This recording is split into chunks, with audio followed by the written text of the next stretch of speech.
فتنه چې نوی را روانه ده ټارګټ علماء دیوبند دی ټارګټ علماء دیوبند نیول دی بڑورم په دیوبندیانو پسې نښتي دي د پنجاب میرزا چې راوچت شوی د انجینر هغه هم په دیوبندیانو پسې نښتی دی قادیانی هم د دیوبندي پسې نښتی دی ها بهیلی په دیوبندي پسې نښتی دی شیعه د دیوبندي خلاف دی نو ولې دیوبندیانو ډیته کړي دیوبندیانو ډیته کړي توجه مای ها دا کمال د دیوبندیانو دی دنیا ته اسلام الحمدلله الله د احناف دیوبند په لاس باندې خور کړل دی پاک وحین ته اسلام احناف راول دی په پاک وحین کې چې کله شرکیات بدعات رسومات راوچت شو خلواخورو د دیوبندیانو علماء دیوبند راوچت شو چا چې شرکیات کول د هغې په مقابله کې موږ دیوبندیان یو الحمدلله برحال توجه کې سات مفتی سردار علی حقانی صاحب فرمایي وایي هغه یو بیان کړو تاسو اوریدلو بیان دا هغه دا وی ما پس یو کس راغی راته ویل چې تاسو په مړ امام پسې روان وي ما ورته ویل چې چا ویل دي چې موږ په مړ امام پسې روان یو چا ویل دي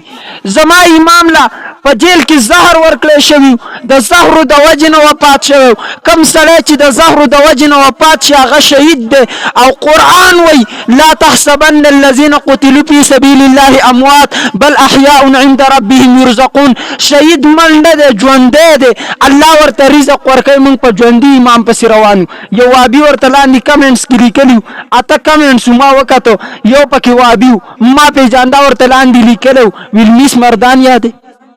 ویلمیس مردان یاد زما خلک راشي اعتدال وکا کیوں نه دلا اعتدال څه ته وایي ته اعتدال د سلوم دی زما امام ته څوک میس مردان وای او زه به ورسره اعتدال کوم قسم بالله دلګان شو موږ بې غیرته شو د پلار په قام باندې غیرت کو د مور په قام باندې غیرت کو ماته چې څوک کنځلې وکړي زه غیرت کوم زما امام ته دی څوک اجرا وای ما پکې به غیرت نه راځي شرم پکار له منګلا راشي عبدالغفار زهبي دا په پنجاب کې د وابیانو نه حنفیانو ته راوړېدلو هغه وایي زه د دې وجې نه راواړېدم زمونږ چې کم شیخ وایي موږ ورسه په بازار کې وو وایي یو مږې منډه کړه ویلې چې امام اعظم منډه کړه العیاذ بالله دا دومره ګستاخان دي دا ټول ولې زمونږ په موږ پسې وروسته دي خارخ پکې لګېدل دی دا د خنزب شیطان رشته داران دي ځکه په موږ پسې وروسته را روان دي موږ نه پرېږدي شیعه ما نه پرېږدي میرزا ما نه پرېږدي قادیانی ما نه پرېږدي بډور ما نه پرېږدي بریلیان ما نه پرېږدي معتزله ما نه پرېږدي خوارج ما نه پرېږدي کرامیا ما نه پرېږدي دا ولې ځکه چې زه د دین خدمت کوم او دا د انګریز تیار شوي خلک دي چا څوک انګریز تیار کړي او چا کې خارخ لګېدلی و مخکې نه صحابه کرامو سره دشمني وه نو اوس په موږ پسې خلاف دي زموږ خلاف دي والله دیوبندیان سر نه بیلي ته به کم ملا وژنې خان ته به ځان څومره تکړه کې ته به کم ملا وژنې موږ بچي د شیخ الهند یو زموږ هر بچی عالم دی شاعر وایي که نه ظلم جب حد سے بڑھتا ہے خدا جلال میں آتا ہے فرعون جب سر اٹھاتا ہے تو اللہ موسیٰ کوئی اور پیدا ہو جاتا ہے